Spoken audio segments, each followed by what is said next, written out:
Part 15 speed time and distance का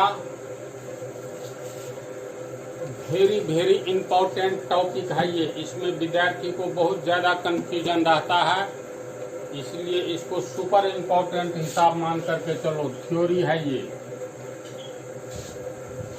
विपरीत दिशा में जाती हुई दो रेलगाड़ियां एक दूसरे को कब पार करना शुरू करती है तथा कब एक दूसरे को पार कर जाती है।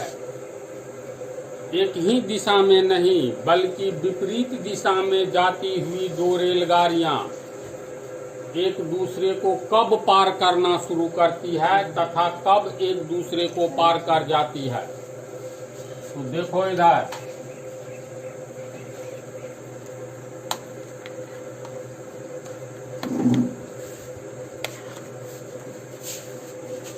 मान लो एक रेलगाड़ी इस पर जा रही है पश्चिम की ओर, दाईं ओर समझो, और ये बाईं ओर एक दूसरी रेलगाड़ी जा रही है। तो रेलगाड़ी एक दूसरे को पार करना कब शुरू करेगी? विपरीत दिशा में। तो मान लो दोनों रेलगाड़ी की लंबाई समान भी हो सकती है और छोटी बड़ी भी हो सकती है। तो मान लेते हैं ये बड़ी रेलगाड़ी है और ये छोटी रेलगाड़ी है। तो एक आ रही है पूरब की ओर, दूसरा जा रही है पश्चिम की ओर। तो दोनों एक दूसरे को पार कब करेगी? अभी तो पार नहीं न कर रही है। दोनों का इंजन देखो एक दूसरे के सामने में आ गया, तब हम कहेंगे रेलगाड़ी अब एक दूसरे को पार करना प्रारंभ कर दी, है ना इसी बात। और दोनों गतिशील है, तो एक दूसरे को कब पार करेगी? तो ध्यान दो, दोनों ट्रेन का पिछला भाग यानी इसको दो रेलगाड़ी मानो और ये वाला इंजन का अगला भाग ये इंजन मानो। इसी तरह इसमें इंजन ये वाला मान लो, इंजन का अगला भाग ये। तो एक रेलगाड़ी पश्चिम से पूरब की ओर आ रही है, दूसरी रेलगाड़ी पूरब से पश्चिम की ओर जा रही है।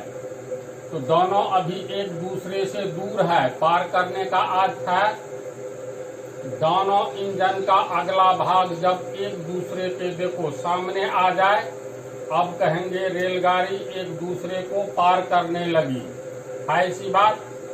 और कब पार करेगी? अभी नहीं न पार की। जब एक दूसरे का पिछला भाग आमने सामने आ जाए, जैसे ये वाला भाग इसके सामने आ गया, तो कहेंगे रेलगाड़ी एक दूसरे को पार कर गई। दोनों रेलगाड़ी विपरीत दिशा में गतिशील है। तो इस प्रश्न का आंसर क्या होगा? एक दूसरे को कब पार करना शुरू करती है? विपरीत दिशा में आती हुई रेलगाड़ी जब दोनों का इंजन एक दूसरे के सामने आ जाए, सामने आ गया और एक दूसरे को पार कर रही है। देखो दोनों गतिशील है, एक दूसरे को पार कब करेगी? जब दोनों का पिछला भाग आमने सामने आ जाए, ये वाला और ये वाला भाग आमने सामने आ जाए, तो कहेंगे गाड़ी एक दूसरे को पार कर गई। इतनी बात को समझा? इसको थ्योरी के रूप में लिखते हैं। देखो जो बतलाए हैं विपरीत दिशा में, जैसे देखो ए बी एक रेलगाड़ी है, दूसरा सीधी रेलगाड़ी है। ये धुआं छोड़ रहा है यानी ये इंजन है सीधी रेलगाड़ी का, ए बी रेलगाड़ी का ये इंजन है। ठीक उसी तरह ये हो गया इंजन और ये हो गया इंजन। विपरीत दिशा में जाती हुई रेलगाड़ी एक दूसरे को तब पार करना शुरू करती है जब दोनों के इंजन के सबसे आगे वाला भाग, इसका इंजन का सबसे आगे वाला भाग बी, इस सीधी रेलगाड़ी का इंजन का सबसे आगे वाला भाग सी, एक दूसरे के आमने सामने आ जाए, है ना। और दूसरी स्थिति ये एक दूसरे को पार की, तो पहली रेलगाड़ी का पीछे वाला बॉगी का सबसे पिछला हिस्सा ए और सीधी रेलगाड़ी का सबसे पिछला हिस्सा डी एक दूसरे के आमने सामने आ जाए। पुनः एक दूसरे को तब पार करेगी जब दोनों रेलगाड़ी के सबसे पिछले बॉगी का सबसे पिछला भाग, यहाँ चित्र 2 में ए एवं डी, ये ए इसका सबसे पिछला भाग है, इसका डी सबसे पिछला भाग आमने सामने आ जाए, तब कहेंगे दोनों रेलगाड़ी एक दूसरे को पार कर गई। तो प्रश्न ए का आंसर समझा अच्छी तरह? ठीक। एक क्वेश्चन हम जोड़ दिए हैं, विपरीत दिशा में जाती हुई रेलगाड़ी जब एक दूसरे को पार करती है तो दोनों के इंजन के बीच की दूरी कितनी होती है? जब गाड़ी एक दूसरे को पार करेगी तो गाड़ी ए बी का पिछले वाला भाग ए और सी डी का पिछले वाला भाग बी आमने सामने आ गया। अब इंजन देखो तो यहाँ ये है, ये सी है ना, और ए बी का इंजन बी है। तो जब एक दूसरे को पार कर जाएगी तो दोनों के बीच की दूरी कितनी होगी? दोनों के बीच की इंजन की बीच की दूरी, इसका इंजन बी है, इसका इंजन सी है, तो सी से लेकर के बी तक की दूरी इतना प्लस इतना, यानी दोनों रेलगाड़ी की लंबाई जोड़ दो 240 मीटर और 120 मीटर, तो यहाँ से लेकर के यहाँ तक की दूरी कितना होगा? 240 से 120 360 मीटर होगा। विपरीत दिशा में जाती हुई रेलगाड़ी जब एक दूसरे को पार कर जाती है तो ऐसी स्थिति में दोनों के इंजन के बीच की दूरी प्रथम रेलगाड़ी की लंबाई जोड़ दूसरी रेलगाड़ी की लंबाई है ना। देखो ये लास्ट में है इंजन, पूरब की ओर और पश्चिम की ओर सबसे लास्ट में है, तो लंबाई ये सीधी हो गया 240 मीटर और ये हो गया 120 मीटर, तो 240 से 120 360, यानी दोनों के इंजन के बीच की दूरी कितना हो गया? 360 मीटर हुआ।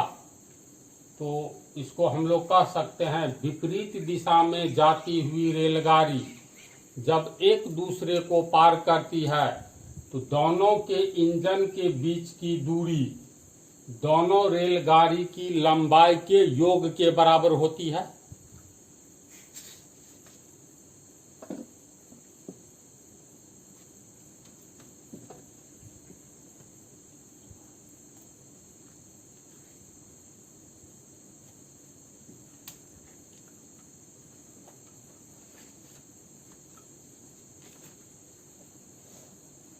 देखो ये सब बतलाने का उद्देश्य है, विपरीत दिशा में जब दो रेलगाड़ी जाएगी तो ऐसी स्थिति में एक दूसरे को पार करने में कितना समय लगता है, इस मुद्दा को समझने के लिए नहीं, एक दूसरे को पार करने में कितना समय लगता है इसको समझने के लिए ये थ्योरी दोनों ए और बी जरूरी है। तो विपरीत दिशा में जाती हुई रेलगाड़ी जब एक दूसरे को पार करती है तो दोनों के इंजन के बीच की दूरी दोनों गाड़ी की लंबाई के योग के बराबर होती है। समझा इसको अच्छी तरह? चलो लिख लो। अब सी, आंसर सी।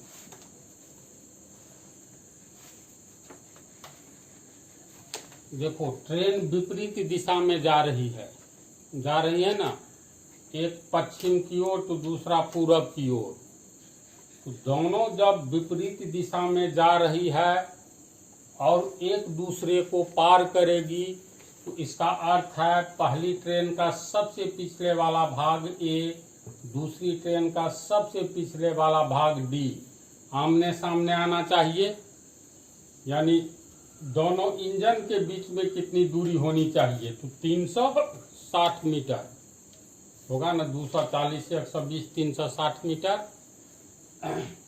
अब ऐसे सोचो, चित्र 1 में देखो दोनों के इंजन के बीच कितनी दूरी है।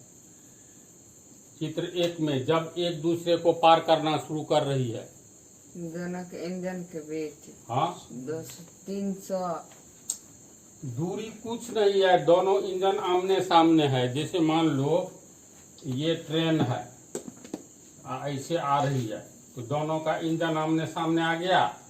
अब न पार करेगी। तो जब इंजन आमने सामने है तो दोनों के बीच के दूरी कितना है? 0 है ना। अभी देखो तो हट करके है, तो 2 मीटर 4 मीटर कुछ तो होगा बीच में।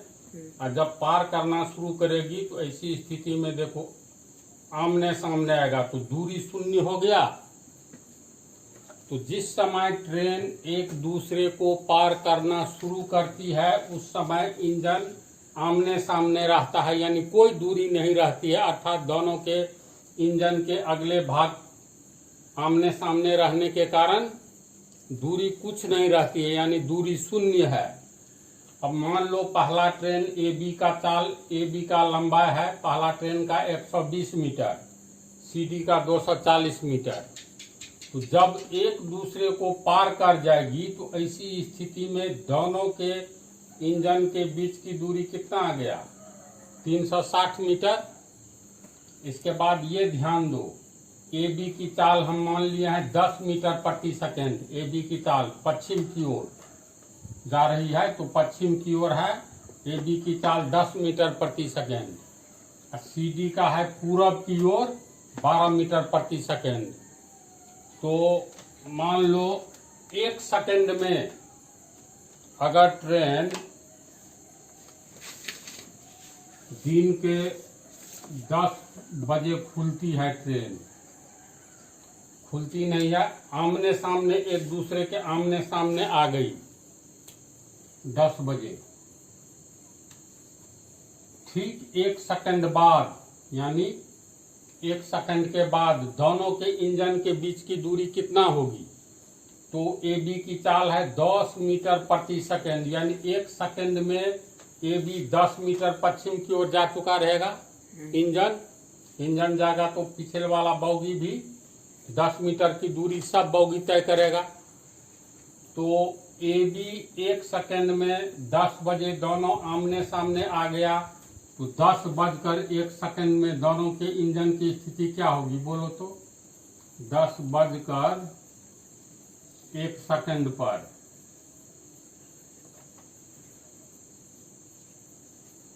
AB गाड़ी 10 मीटर 1 सेकंड में चलती है प्रति सेकंड, तो 1 सेकंड में 10 मीटर पश्चिम की ओर जाएगी। और CD ट्रेन, CD 1 सेकंड में कितना पूरब की ओर जा रही है, ये 12 मीटर। तो दोनों के इंजन के बीच की दूरी कितनी होगी?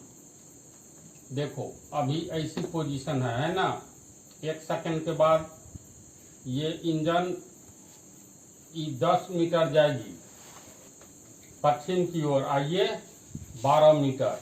तो दोनों के बीच 1 सेकंड के बाद 10:12 में 1 सेकंड के बाद ये 10 मीटर आगे गई है पश्चिम की ओर, ये 12 मीटर पूरब की ओर। तो ये वाला जो इंजन है, ध्यान से देखो, ये हिसाब सब बहुत इजी है, थ्योरी को समझना पड़ता है। जब ऐसे थी ट्रेन एक दूसरे को पार करने की स्थिति में, तो ये गया तुमको 12 मीटर, यानी ये 12 मीटर, और ऊपर वाला गया 10 मीटर। तो ये 10 मीटर और ये 12 मीटर, दोनों इंजन के बीच की दूरी 10 और 12 22 मीटर हो गया। इसका अर्थ है दोनों 1 सेकंड के बाद दोनों के इंजन के बीच की दूरी कितना हो जाएगी? 12 10 22 मीटर। और एक दूसरे को जब पार करेगी तो ऐसी स्थिति में इंजन के बीच की दूरी कितना होना चाहिए? 360 मीटर, यानी 12 और 10 22 मीटर की दूरी तय करती है 1 सेकंड में, दोनों एक साथ मिलकर के, क्योंकि दोनों गतिशील है विपरीत दिशा में। तो 10 और 12 22, यानी 22 मीटर की दूरी तय करती है दोनों का इंजन 10:01 यानी 1 सेकंड में ना, बोलो तो ऐसा ना 1 सेकंड जोड़ करके 2 सेकंड कर देना। इसको ऐसे समझो 10 बजे एक दूसरे के सामने आ गई या ठीक 1 सेकंड के बाद 10:01 के बाद AB गाड़ी 10 मीटर पश्चिम की ओर गई। AB यानी पश्चिम की ओर गई तो इंजन गया पश्चिम की ओर 10 मीटर और इसका नीचे वाला का इंजन चला गया 12 मीटर पूरब की ओर।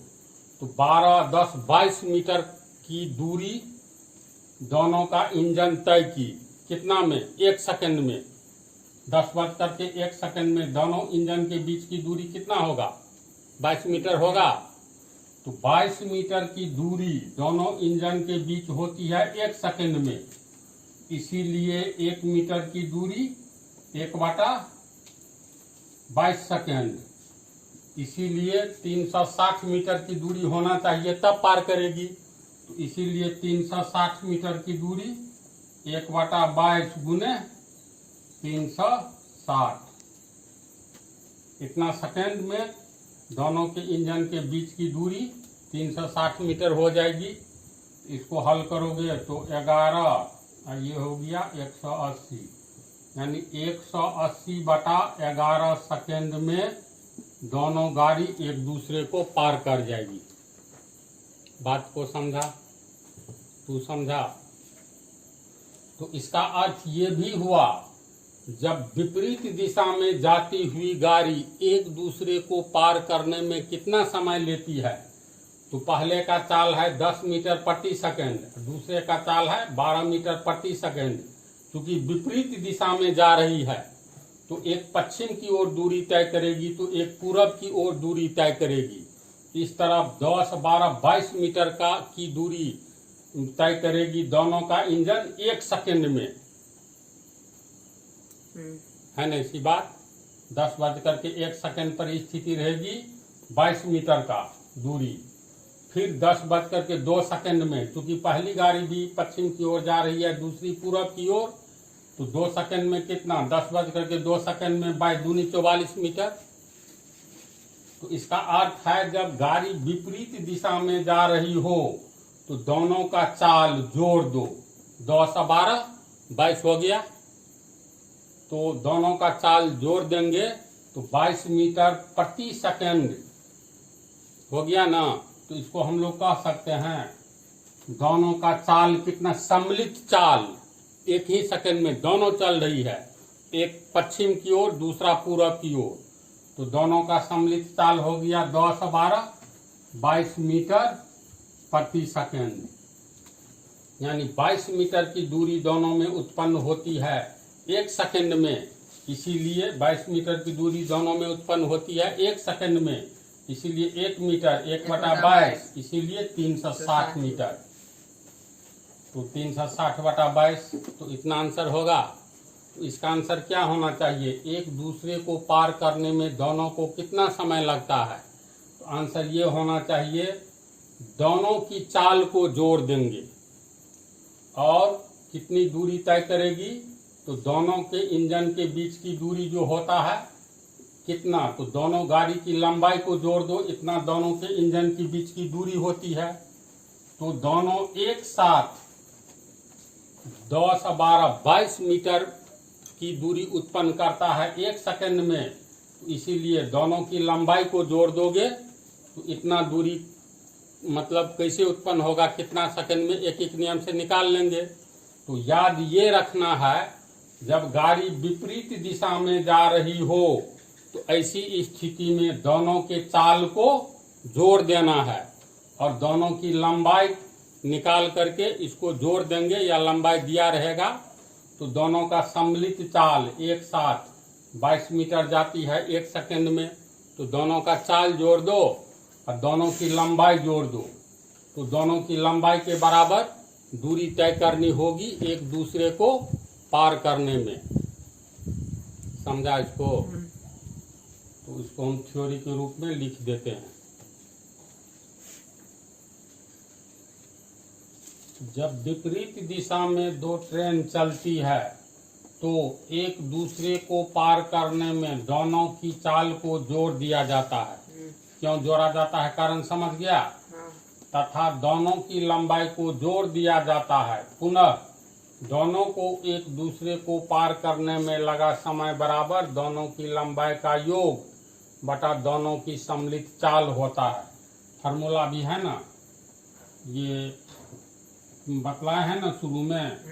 चाल बराबर दूरी बटा समय। दूरी बटा समय, इस पर भी निकाल सकते हो और एक नियम पर भी निकाल सकते हो। तो देखो तो समय बराबर ऊपर का हो गया लंबाई का योग, तो दूरी, और नीचे में हो गया सम्मिलित चाल, तो दूरी बटा चाल हुआ। इस पर निकालो या एक नियम पर, जैसे अभी तुरंत बतलाए हैं। दोनों को एक दूसरे को पार करने में लगा समय, तो दोनों का चाल जोड़ करके अंत में ये दोनों का लंबाई जोड़ करके चाल से भाग दिए, तो आंसर 180/11 सेकेंड। इससे पहले भी आया था, फार्मूला से भी आया, लेकिन फार्मूला पर हिसाब नहीं बनाना है फिलहाल, एक नियम पर बनाना है ताकि दिमाग में कंसेप्ट अच्छा सा आ जाए। फार्मूला पर डायरेक्ट बनाओगे तो कंसेप्ट नहीं आता है। और विपरीत दिशा में हमेशा याद रखना, चाल को जोड़ देंगे। समझ गया।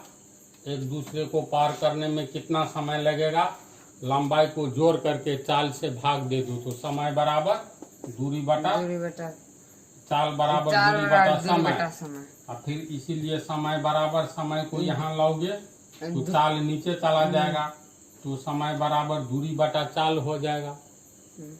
अब इस पर आधारित हिसाब बतलाएंगे अगले पार्ट में, आराम से समझोगे।